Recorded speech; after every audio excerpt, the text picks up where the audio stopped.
أعوذ بالله من الشيطان الرجيم بسم الله الرحمن الرحيم وبعد السلام عليكم ورحمة الله وبركاته Bangsa Moro, Philippines. Mapiyamapita, maayong buntag, magandang umaga sa inyong lahat. At sa araw po na ito ay magkakasama naman po tayo sa ating programa na pinamagatang Islam para sa lahat tuwing alas 10 hanggang alas 11 ng umaga sa araw ng Miyerkules. At ang Islam ay para sa lahat.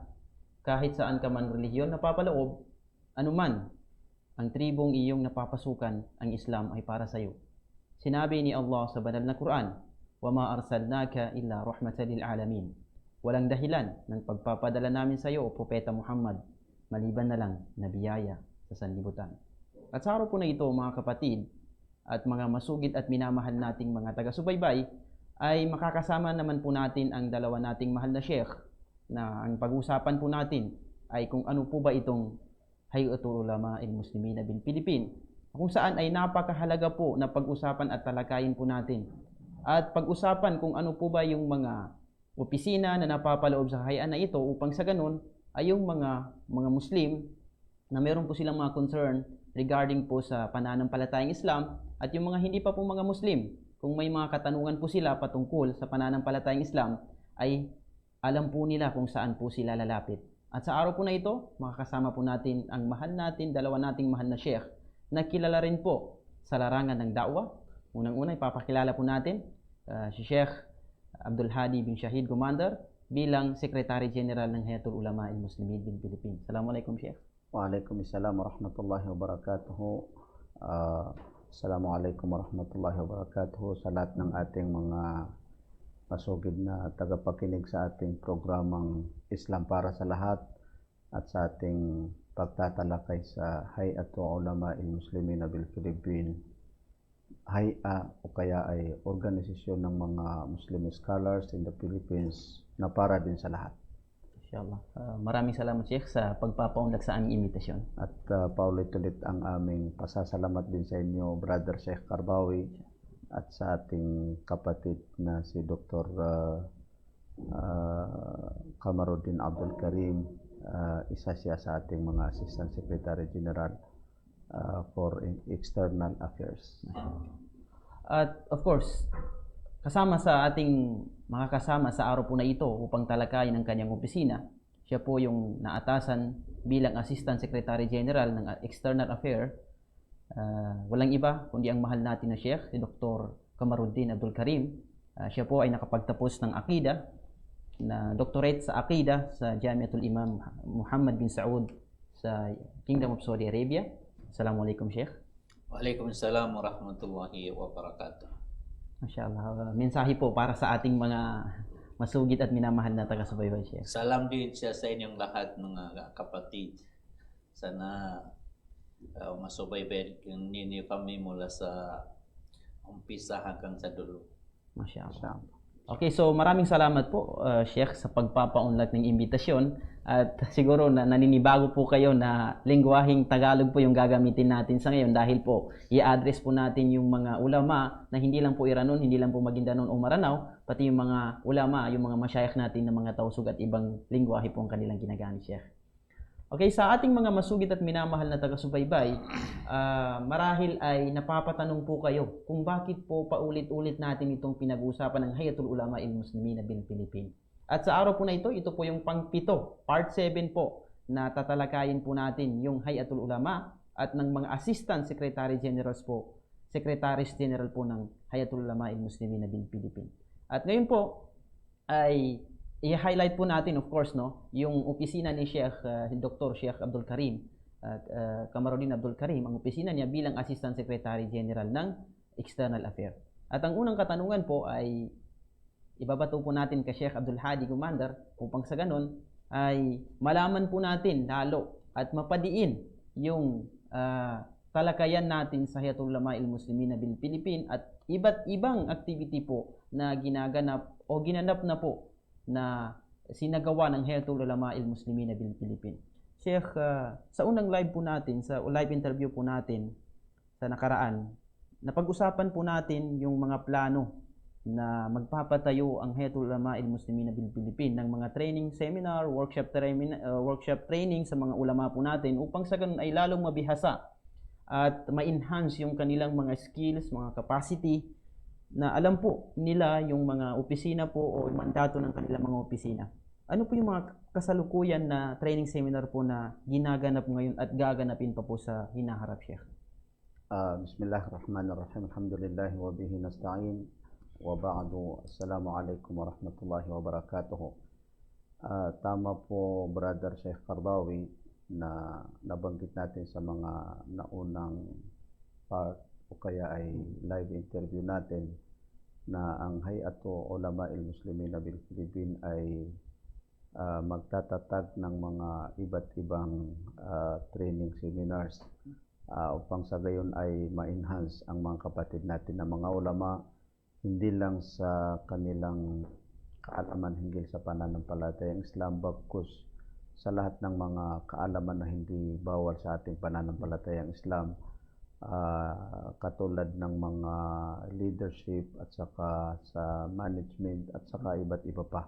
Nabanggit natin ang mga halimbawa na pinapag-aralan natin kung paano natin may tatag na mga trainings. At inumpisahan natin, alhamdulillah, itong courses on Sharia, kursat fi Sharia. May dalawang batch na pumasok o kaya ay yumanib sa ating sumama sa ating mga training courses para sa kanila. May mga batch na magkahalo ang mga kapatid natin na mga ulama at saka pati pa yung mga professionals, at saka may mga batch din, may isang batch din na mga humigit sila ng 4 na po, at lahat sila ay mga pawang mga ulama o kaya ay mga ustads. So isa ito sa mga pangunahing nakikita natin na priority natin na may seminar sa mga kapatid natin na mga ulama at saka mga ustads. Gawa ng isa na yung pag-remind sa kanila, isa pa yung alam natin kapatid Sheikh Qardawi na napakahalaga ang balikan natin tanaw ang hinggil sa pag-aaral sa tinatawag na Sharia. Gawa ng napakaraming mga tao sa ngayon na parang kung hindi nila tinatalikuran ang kanilang pagsumikap na masunod ang ating tinatawag na Sharia, ay maaaring ayon sa kanila, ayon sa iba ay hindi na angkop sa ngayon ang tinatawag na Sharia.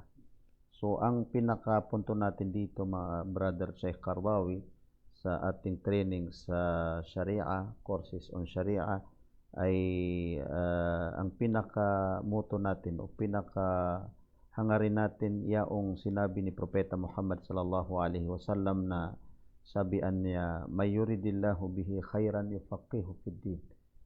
Sino man na gustuhin ng Allah para sa kanya ang mabuti, matunghayan niya ang kanyang pananampalataya. Pagkakaluban siya ng Allah subhanahu wa ta'ala upang kanyang matunghayan ang kanyang pananampalataya. So, mayroon tayong nakikita na mga 10 layunin upang sa gayon ay iyon ang pinaka ikangay hangarin natin para sa pagtitrain ng tinatawag na Sharia o kaya ay para ipangaral natin ang tinatawag na Sharia. Unang-una, ta'kid anna syari'ata hiyal hal. Kailangan manumbalik ang pag-uunawa natin ng mga Muslim. Higit sa lahat, ang mga kapatid natin na mga ulama na ang Sharia ang pinakasolusyon sa lahat ng mga problema na kinakaharap ng mga tao. Ikalawa, ta'kid anna syari'ata tathhirun wa istiqrarun wa hadaratun wa izzun wa salahu halil muslimin. Manumbalik ang pagtitiyak natin. Matitiyak natin na ang Sharia ay kadalisayan, kalinisan ng ating mga puso at ang ating mga katawan. Wastikraron, at saka ibig sabihin ay parang seguridad, ay yung mapanatag, mapanatag o magkaroon ng seguridad. Wahadara, at saka ang Sharia ay civilized, hindi ikangay labag sa sibilisasyon. Waizun, at karangalan. Wasala, higit sa lahat, salahu halil muslimin. Yan ang mapabuti ang sitwasyon o kaya ay mga kasalukuyang nangyayari sa mga Muslim, kahit saan man sila. Ikalawa, ta'kid adamil fasli bayna ad-dini wad dawla. Manumbalik ang pag-uunawa natin o masigurado natin ang hindi pagkahiwalay ng governance at saka yung estado at saka yung ating pananampalatayang Islam. Kasi alam natin yan na ang pananampalatayang Islam ay governance. Ang ating pananampalatayang Islam ay bukod sa ito ay pananampalataya, ito rin ay estado. At saka ito rin ay politika. Ikaapat, ta'kidu fardiyati ta'allumi wa tahkimi syari'ati alal ummatil islamiyah. Masiguraduhin din natin, manumbalik ang pag-uunawa natin na sa pilitan ang pag-aaral at saka pagsakatuparan ng tinatawag na Sharia sa lahat ng umma o kaya'y sa lahat ng mga Muslim. Ikalima, al-iltizamu bil islami wa bil wasatiyati min ghairi tasahulin wala tashaddud. Kapag binanggit natin ang Sharia, kinakailangan na malaman natin na dapat na sumunod sa pananampalatayang Islam at saka yaong tinatawag na moderation. So ibig sabihin, ang Sharia, kung tutuusin natin, ay hindi siya extremism, ika nga. Min ghairi tasahulin wala tasaddud. Walang extremism at wala ring pagkukulang, ika nga, sa pagsunod sa pananampalatayang Islam. Ibig sabihin, kapag maunawa natin ang Sharia ng tamang pag-unawa, makikita natin yung balance o kaya ay yung tinatawag na moderation. Ika-anim, tawjihun nasi ila hayati salimati allati irtadaha Allahu lahum. May pangaral natin sa mga tao, sa lahat ng sangkatauhan, ang mapayapang buhay o kinabuhayan, ika nga, mapayapang pamumuhay na ikalulugod ng Allah subhanahu wa ta'ala para sa kanila. Ikapito, la budda lil ummatil islamiyyati min qadiyatin tajtami'u khalfaha litawahhad. Kung titingnan natin sa ngayon, minsan na pumapasok sa kaisipan natin, bakit hindi nagkakaisa ang mga ulama? Bakit hindi nagkakaisa ang Ummah Islamiyah? So kailangan manumbalik ang pagkakaisa natin sa ating Sharia. Kasi hindi tayo pwede magkakaisa sa batas. Kung sa yung mga man-made law, Brother Sheikh Qardawi, hindi tayo diyan pwede magkakaisa kasi yan ay ginagawa na umaangkop sa bawat grupo ng mga tao, bawat estado, na hindi yan pwede mapagkaisahan ng lahat ng mga Muslim. Ikawalo, fiqhul khilafi war ra'yu mushtarak. Mayroong sinabi ng mga pantas na kailangan malaman natin yung fiqhul khilaf, yung pagkakaiba. Minsan ay hindi yan maiwasan sa buhay natin na magkakaiba. Pero hindi maging sanhi upang magkawatak-watak. Hindi, mayroong sinabi din ng mga pantas na ar-ra'yu mushtarak. Bagaman nagkakaiba ang mga pananaw natin, pero isa lang yan. Nagkakaiba pero isa lang yan na hindi pwedeng maalis ang pagkakaisa. Hindi niya pwedeng maalis ang pagkakapatiran natin ng mga Muslim. Ikasiyam, itong Sharia kapag maunawaan natin, mapalakas natin ang ating pananampalatayang Islam. Ang pananampalataya sa bi'annal Islam nizamun syamilun wa kamilun lil haya. Ibig sabihin ang ating pananampalatayang Islam ay sistema na umaangkop sa kahit anumang aspekto at sistema na para sa lahat ng tao. Ikasiyam, sa pamamagitan ng pag-unawa natin sa ating Sharia at pag-aaral nito, malalaman natin kung ano ang mga ipinagbabato ng mga umaaway sa Islam, sumisira sa ating pananampalatayang Islam. May mga tao din na nag-aaral sa Sharia, pero ang kalabasan, sisirain nila ang Sharia. Ganito palang Sharia. Ang Sharia ay pumupugot ng ulo, ang Sharia ay pumuputol ng kamay. Iba't ibang sinasabi nila. Mapag-aaralan natin itong mga hakbang ng mga umaaway sa Islam, kung ano ang mga sinasabi nila sa Islam. Higit sa lahat, mapag-aaralan din natin kung paano natin sila sagutin. Paano natin sagutin yung mga sinasabi nila na hindi umaangkop sa tamang katuruan ng ating pananampalatayang Islam. So yun ang mga kabuuan, mga kapatid, Sheikh Qaradawi, kabuuan ng mga kainaman ng ating pag-aaral sa Sharia. Inshallah. So yan po yung kasalukuyan na ginaganap ngayon na Sharia training para sa mga professional at sa mga asatis din po natin na mga kasamaan sa Haya, Sheikh. Mayroon na tayong mga estudyante kusang nagbigay sila ng mga schedule kada linggo, at saka nakikita natin na padami ng padami. Mayroon pang parang sabi ko sa kanila, kung baka lumampas na yung bilang nyo, so kung mayroong iba pa na gusto mag-aral, ay pwede natin bigyan ng isang schedule. Mashallah. Shukran, Sheikh, sa mashallah napakagandang pagpapaliwanag regarding po sa Sharia training na ginaganap natin. So kay Sheikh Dr. Kamaruddin, bilang Assistant Secretary General po ng External o Foreign Affairs, ano po ba itong opisina ninyo, Doktor? At ano po yung mga committee na nasa baba po ng opisina ninyo at mga mandato po nito? Bismillahirrahmanirrahim. Assalamualaikum warahmatullahi wabarakatuh. Yung mga opisina natin po ay yung unang-una, Lajnatu Tansiqil Munazzamat wal Muassasat al-Ilmiyah al-Alamiyah. Yung mga international organisasyon po na makakasama natin dito, si Sheikh Muslim Jamadin at saka si Sheikh Dr. Abdul Qahar Kumpa. Sila po ang makakasama natin dito kung papaano natin mapagkaisa yung mga international organization ng mga bangsamoro, limbawa organisasyon doon sa Marawi, sa Maguindanao, doon sa Qatar, sa Kuwait, para magkaisa at mabuo ang pangalawa po yung Lajnatu Tansiqil Ulama fil Kharij. Yung papaano natin mapagkaisa yung mga ulama na nandoon sa labas.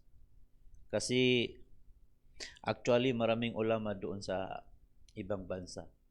Tulad ng mga ulama na nagtatrabaho sa mga embahada ng Pilipinas, doon sa embahada ng Jeddah, sa Riyadh.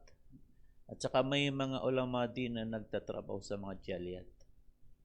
Saka hangarin po ng Hayatul Ulama kung papaano natin mapagkaisa at may connection tayo sa kanila, yung mga ulama na nasa labas. Kasi napakarami nila doon sa Libya, sa Ordon, sa Saudi Arabia, sa Misr. Gusto natin sila ma-connect para kung ano man ang maisir nila sa Bangsamoro, at kung may gusto nilang ihatid sa atin, at saka kung ano ang maitutulong natin sa kanila. Pangatlo po yung Lajnatu Tansiqit Talaba fil Kharij. yung mga scholarship po na nag-aaral sa iba't ibang country, Arabic country at saka Islamic country. Tulad ng Saudi Arabia, Misr, Jordan, at saka Sudan. Napakarami nilang nag-aaral doon. Kaya gugustuhin ng Hayatul Ulama na sana po pag nakatapos na sila, dito na sila diretso na sila na mga member sila ng Hayatul Ulama. Kaya makakasama natin si Dr. Khalid Miro at saka si yung Dr. Khalid Miro na si Abu Salah. At doon naman sa yun sa yung Lajnah Tansiqil Ulama, ang makakasama natin diyan ay si Sheikh Abu Ubaida Abdullah at saka si Sheikh Dr. Miro Abu Salah. Dito naman sa yung tansik na ulama yun. Sorry po. Tansiku at-talaba fil kharij, makakasama natin si Sheikh Muhammad Shafiq at saka si Sheikh Badruddin Zamura.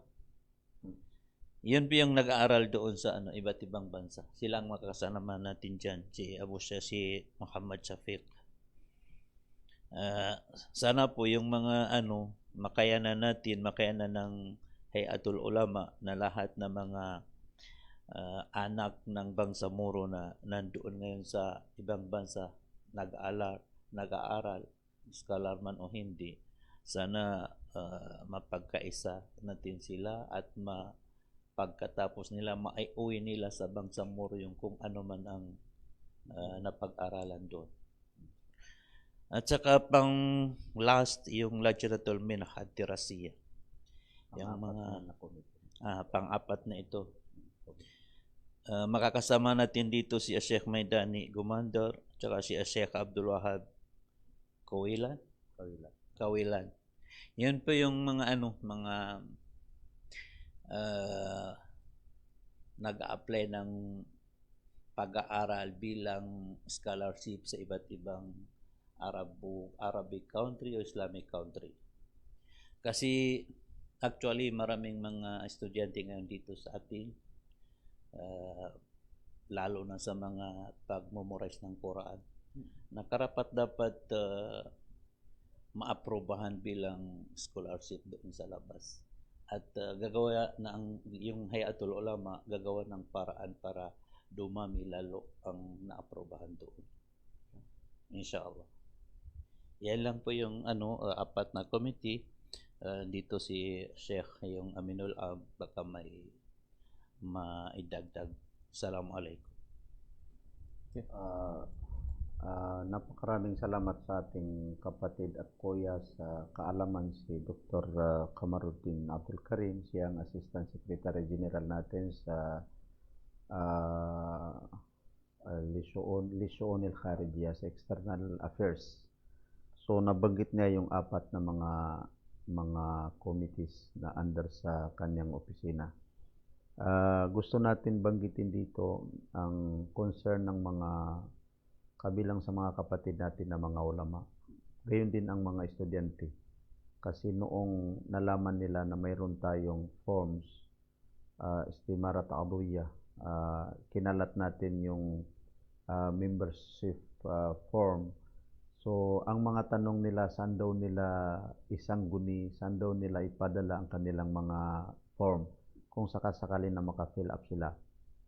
Gayon din, tinatanong nila kung saan nila ipadala yung yung kanilang contribution o kaya ay sadaka, sapagkat yung membership natin sa Qardawi ay naging final na.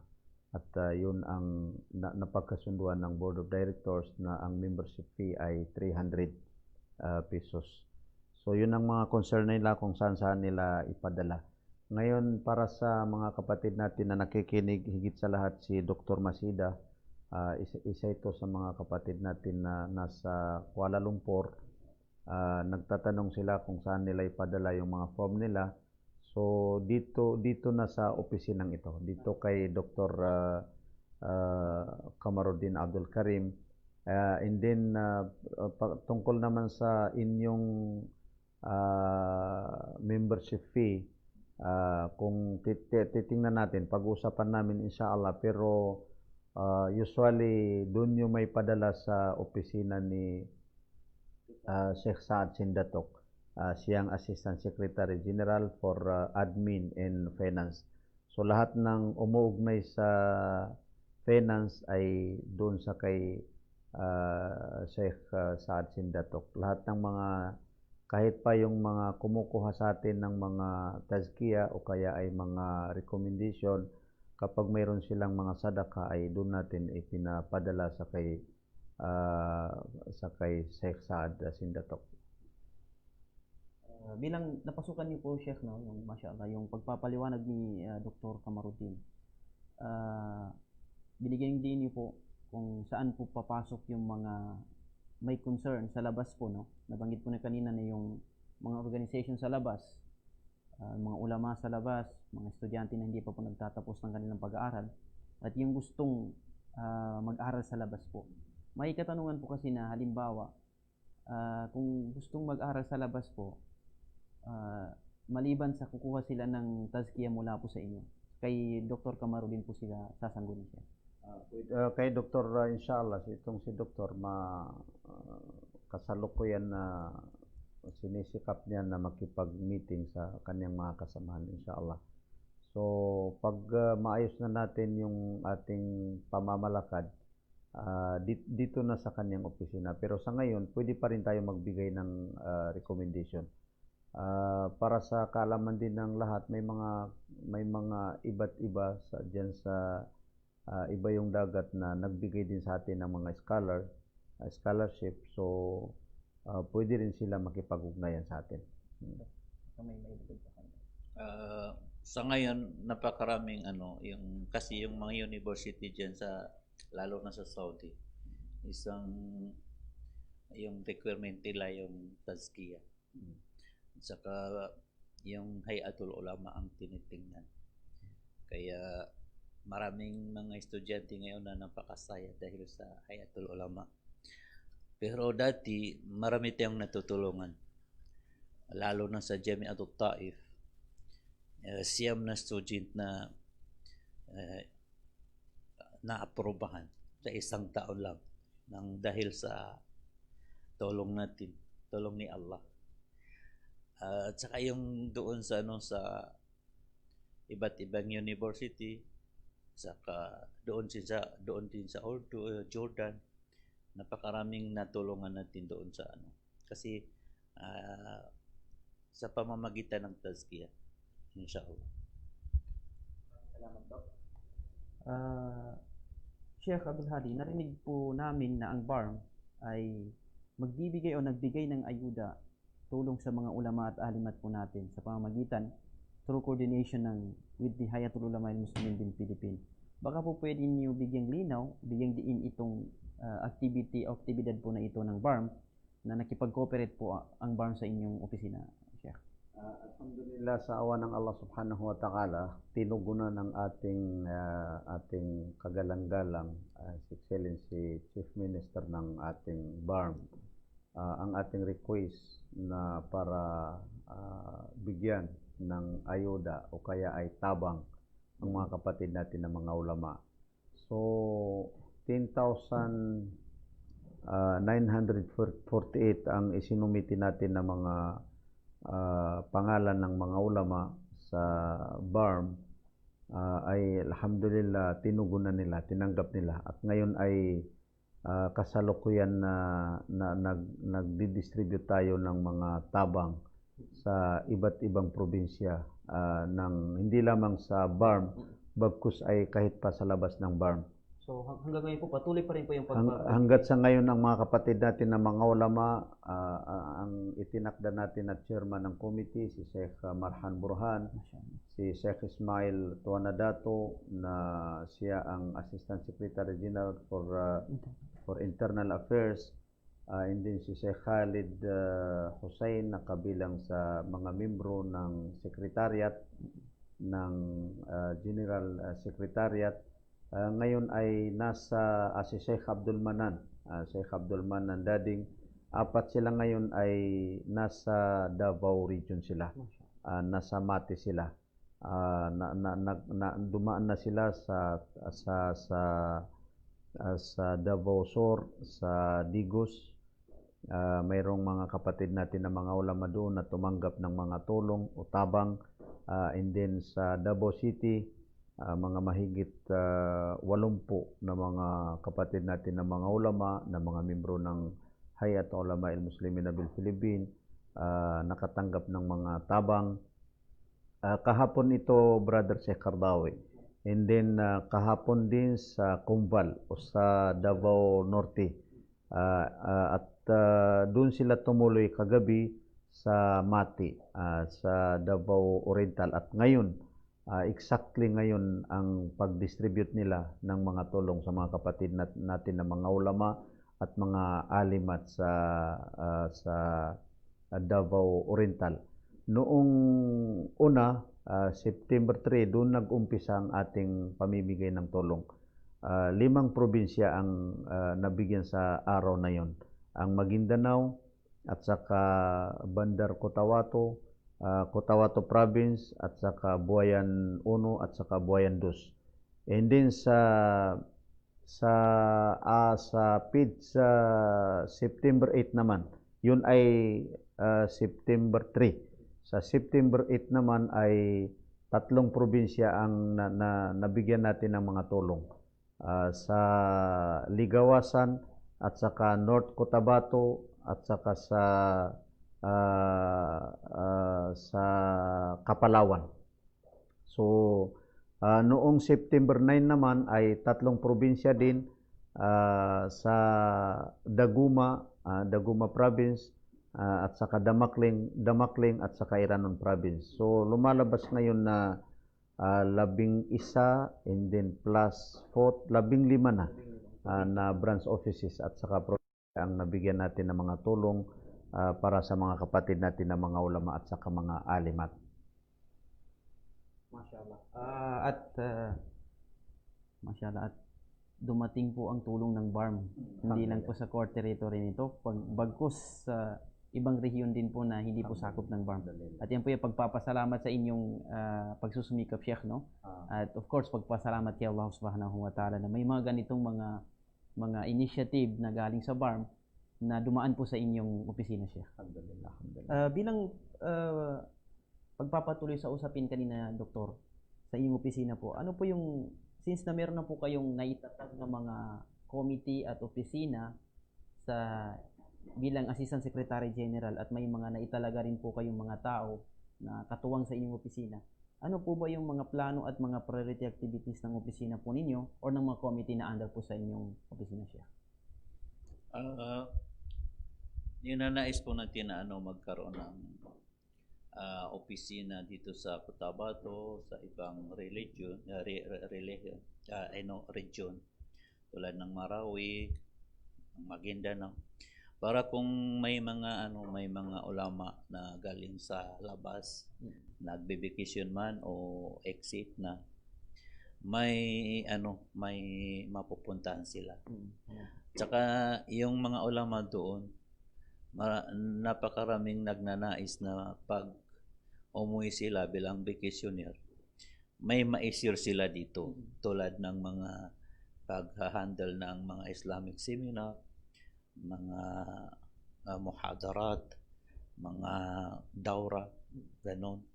Tsaka sana po mapagkaisa natin yung mga activities nila pag nasa bakasyon na sila. Kaya ninanais po natin na magkaroon tayo ng opisina para matonton nila tayo kung saan tayo naroroon.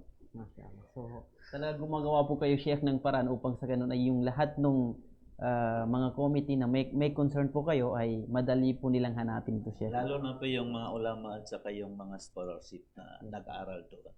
Sa kasalukuyan po, napakaraming mga estudyante ngayon na may dawra ilmiya na pinatatayo sa bakasyon na to. Kahit na lockdown, may mga activities pa rin. Kasi yun po ay yung dahilan na bakit doon sila nag-aaral sa labas. para mapakinabangan natin yung mga knowledge na nalalaman nila. Masya. Okay, inshallah subhanahu wa ta'ala sa ating mga masugid at minamahal na taga-subaybay, babalikan po natin ang usapin patungkol sa opisina ni Sheikh at mga plano niya sa kanyang opisina pagkaraan ng ilang sandali.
Assalamualaikum warahmatullahi wabarakatuh at tayo po ay nagbabalik sa ating talakayan patungkol sa opisina ng Hayatul Ulama al-Muslimin bil Philippines na Assistant Secretary General for Internal o External Affairs. At kanina po ay nasabi ni Sheikh yung ibang mga aktibidad ng kanilang opisina na inshallah subhanahu wa ta'ala ay isasagawa po nila yan inshallah sa hinaharap. At bilang karagdagang katanungan sa mga agam-agam na ating naiisip, no?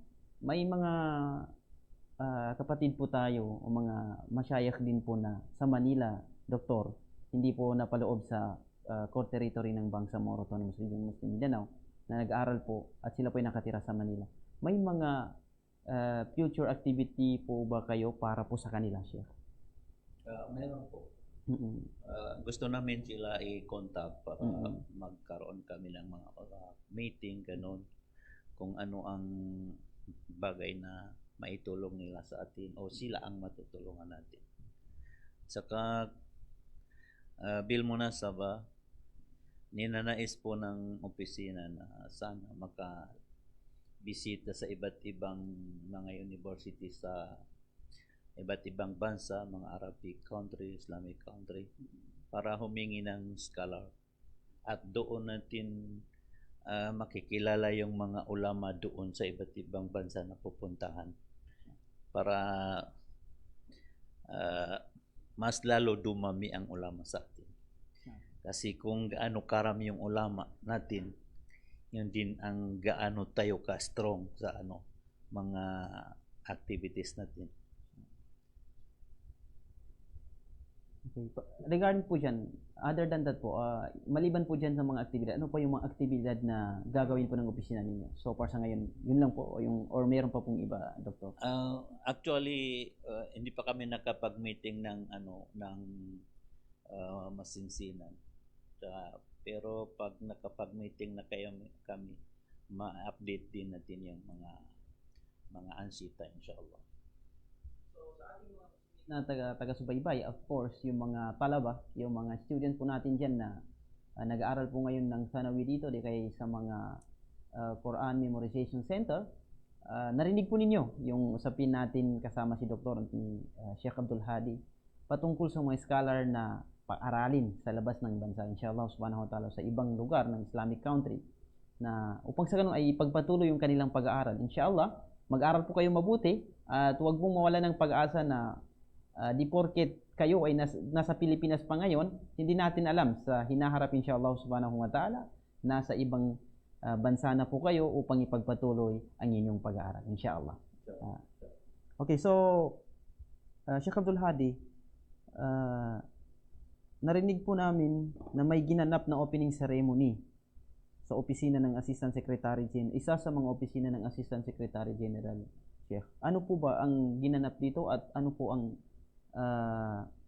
hadap o ang bakit po pina-open o binuksan ang opisina na ito? Dahilan? Actually, mayroon tayong 10, Brother Sheikh Qardawi, na mga opisina o kaya ay Assistant Secretary General.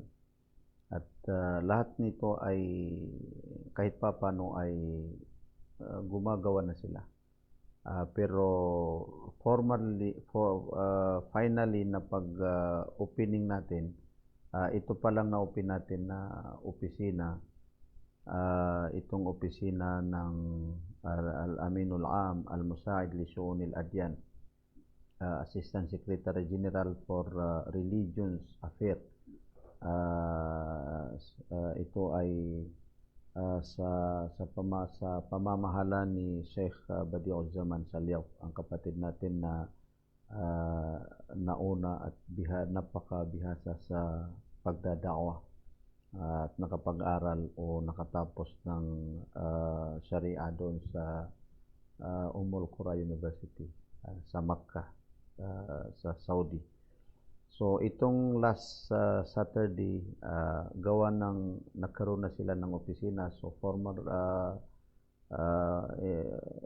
inupinan na natin kumbaga itong opisina nila dito sa banda sa Tamuntaka, Imbi Tamuntaka, sa Dato Balabaran, malapit sa Jamiat Cotabato.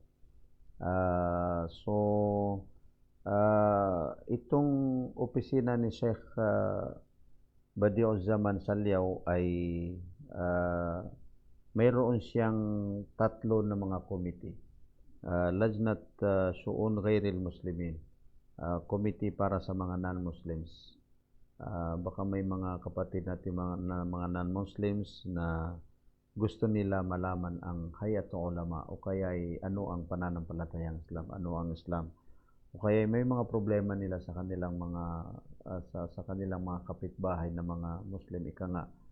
So gusto sila sumangguni sa ating Hayatul Ulama al-Muslimin bil Philippines. So pwede sila sumangguni dito sa committee na ito.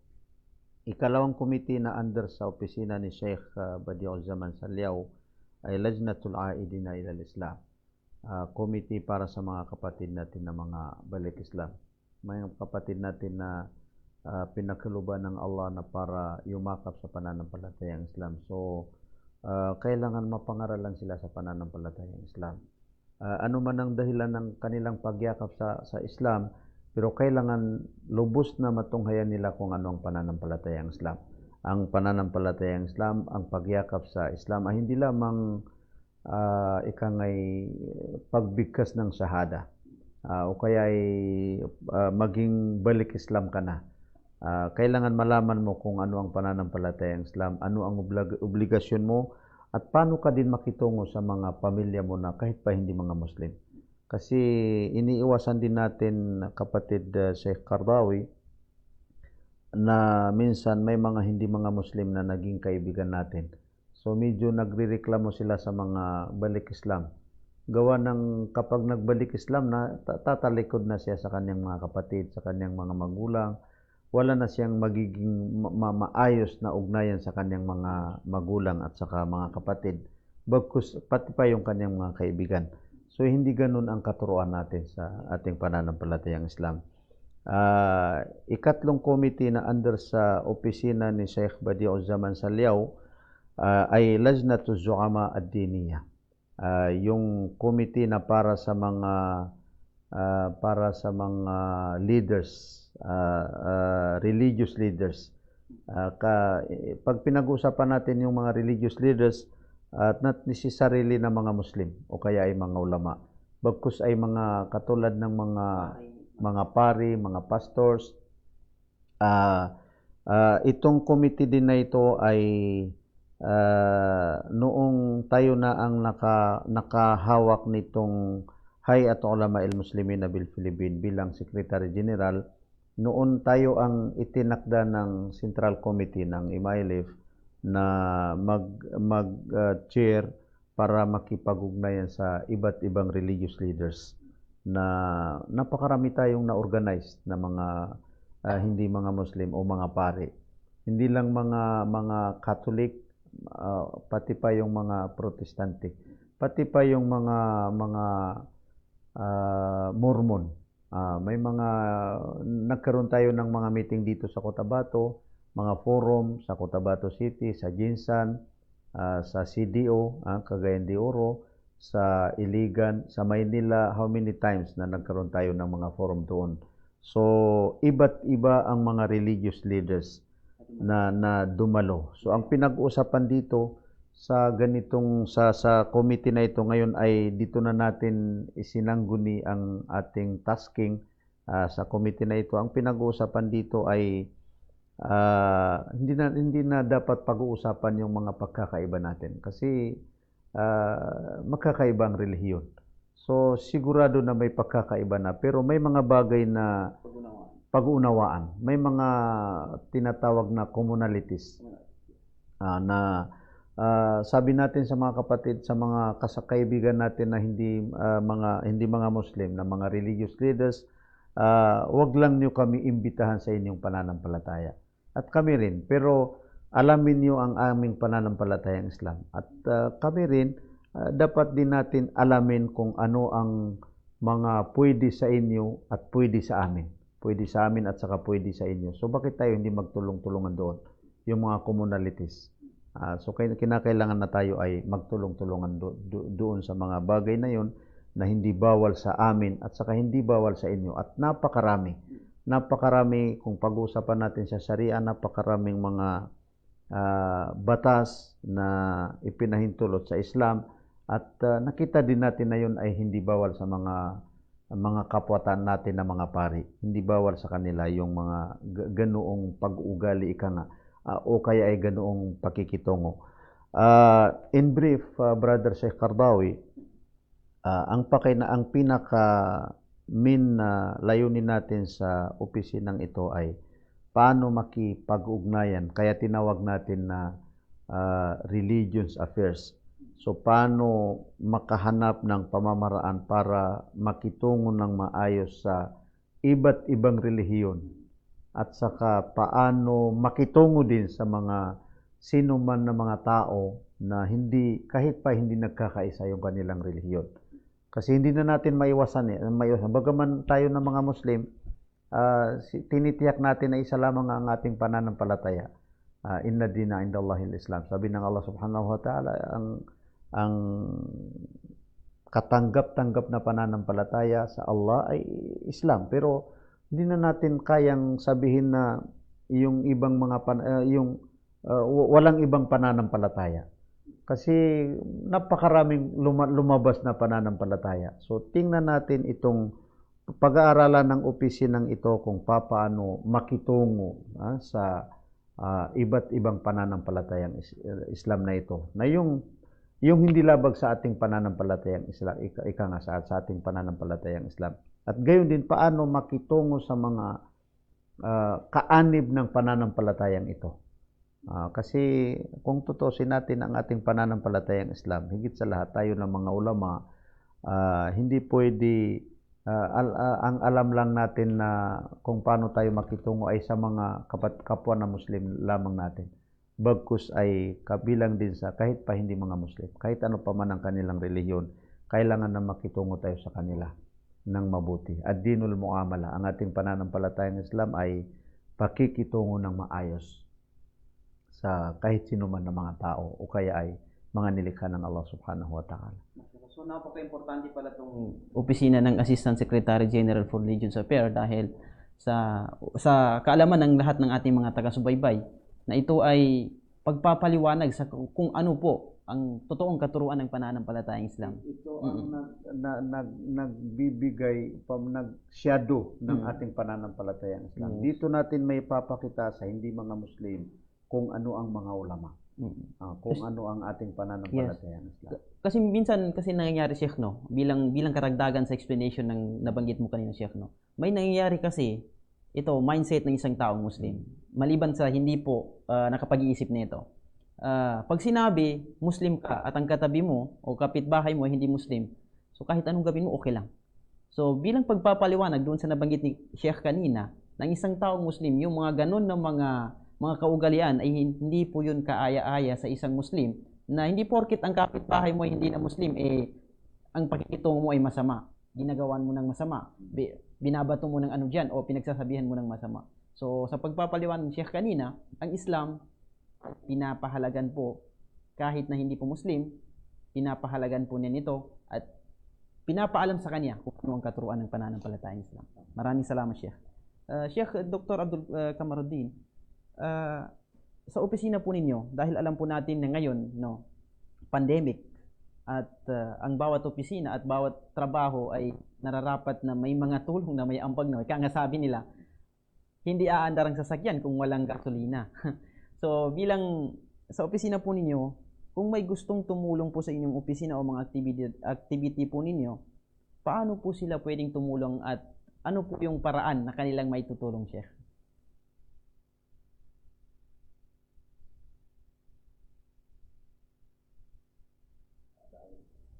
Gusto ko po anyayahin kayong lahat ng mga ulama dyan sa labas.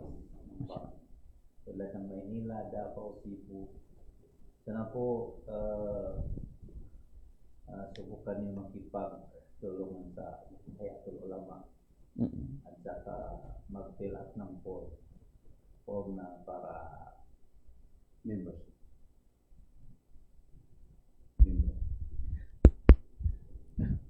Bago po natin sagutin yung tanong ni Brother, inaanyayahan ko po yung mga ulama dyan sa labas ng BARM, tulad ng Maynila, Cebu, Davao, at saka iba't ibang provinces ng Pilipinas na labas po sa BARM.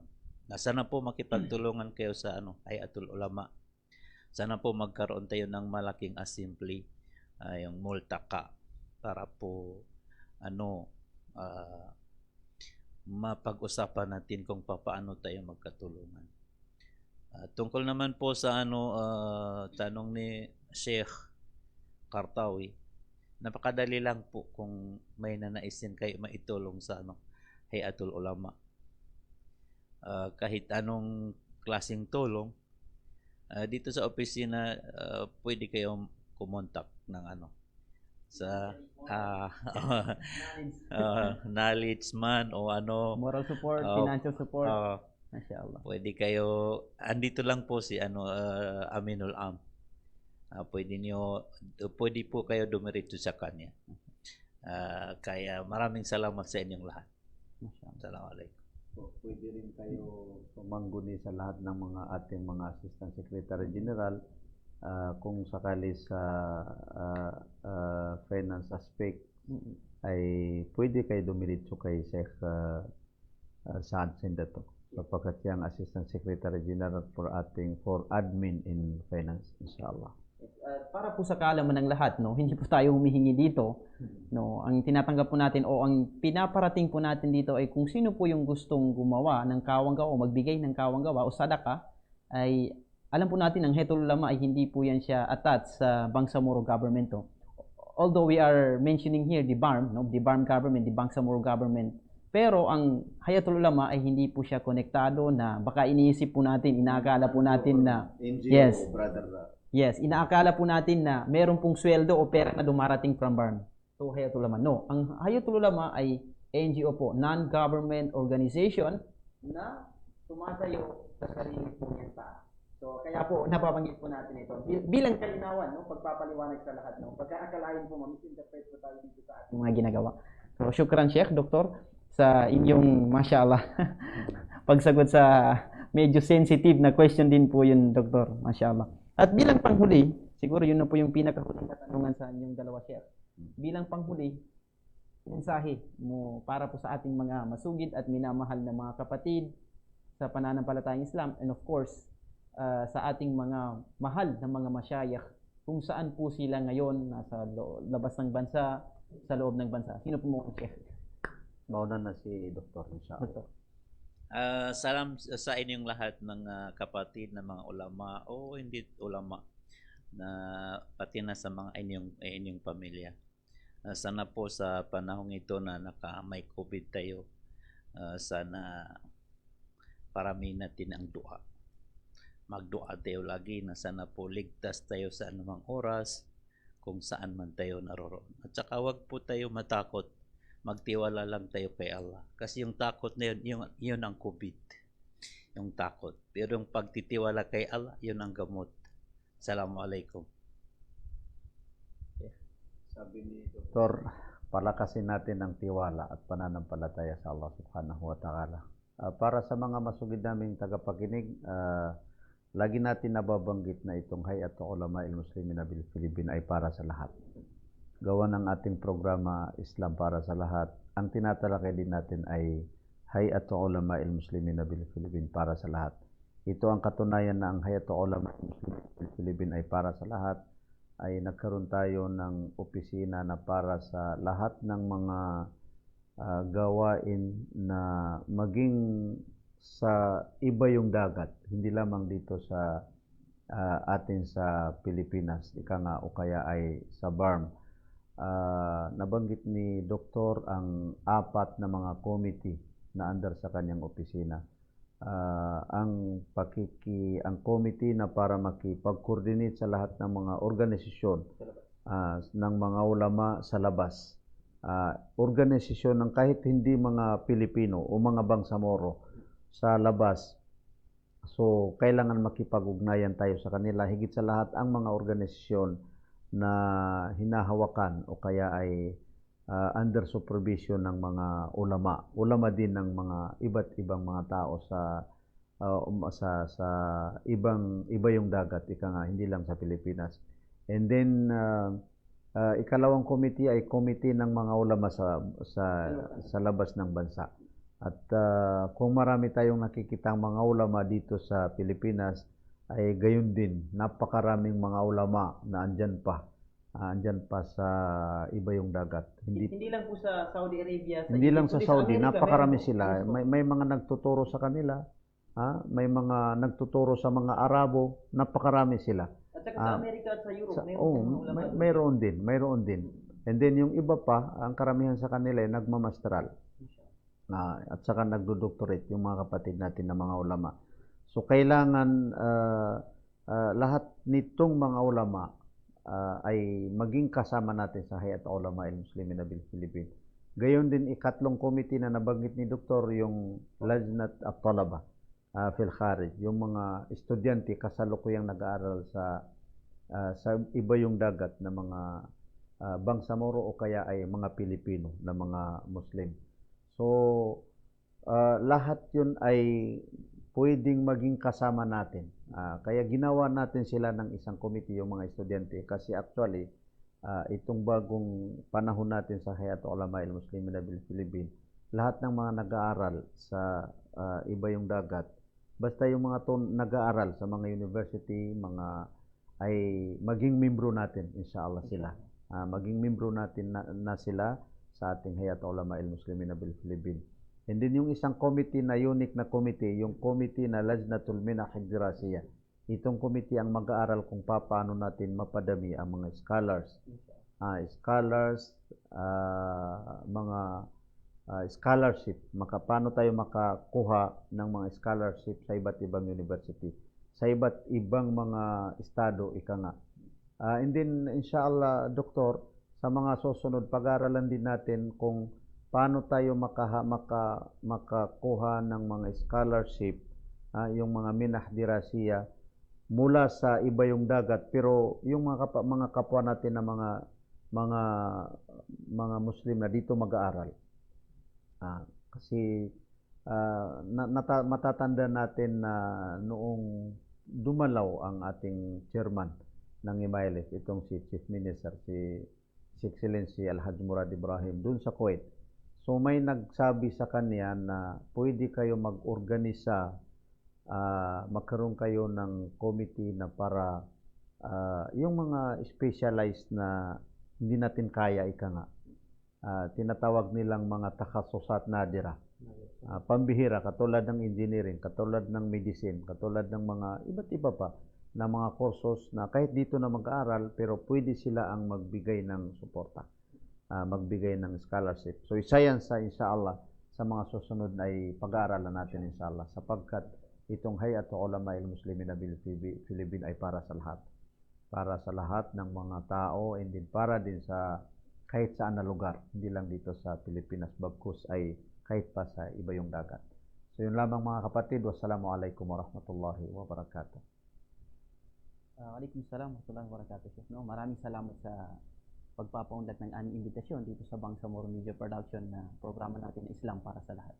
At para po bilang panghuli sa ating mga masugid at mga minamahal na taga-subaybay, kami po ay lubos na nagpapasalamat sa inyong panonood at naway kayo ay patuloy pa rin po ang inyong panonood at pagtangkilik sa programa ng Bangsamoro Media Production.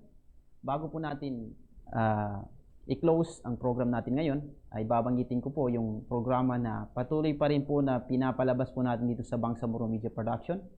Ang lecture ni Sheikh Badiul Zaman Salyaw na ang karapatan ng mga kababaihan. At ang lecture ni Sheikh Abdul Hadi Gumandar, Bangsamoro Unity, Bangsamoro Religious and National Unity, na yan po ay makikita po natin tuwing Tuesday and Thursday, if not mistaken, 7 p.m. to 7:30 p.m. At yung kay Sheikh Badi, every Saturday and Sunday, 7 to 7:30 p.m. ng gabi, inshallah subhanahu wa ta'ala. At inshallah subhanahu wa ta'ala ay magle-lecture din si Dr. Kamaruddin Bidillah. Sa darating na panahon inshallah ay makikita at masusubaybayan po natin ang kanyang mga lecture inshallah subhanahu wa ta'ala. At bilang panghuli, ang Hayatul Ulama al-Muslimin bil Philippines, hindi lang po sa BARM, hindi lang po sa Maguindanao, Iranon na nakikita po ninyo na andito lang sa live na ito, pagkos sa mga balik Islam ng mga ulama po natin, mga Tausug, Yakan, Sama, ano pa dyan na tribo na hindi po natin nabanggit na meron po silang mga ulama, ay ang opisina po ng Hayatul Ulama ay para po sa inyo. At gayon din po ang programa natin na Islam para sa lahat. Islam para sa lahat, saan ka mang tribong napapabilang, anuman ang relihiyon na iyong napapalooban, ang Islam ay para sa iyo. Ito po ang inyong lingkod, kapatid, kababayan, Karudawi bin Salik. Assalamualaikum warahmatullahi wabarakatuh.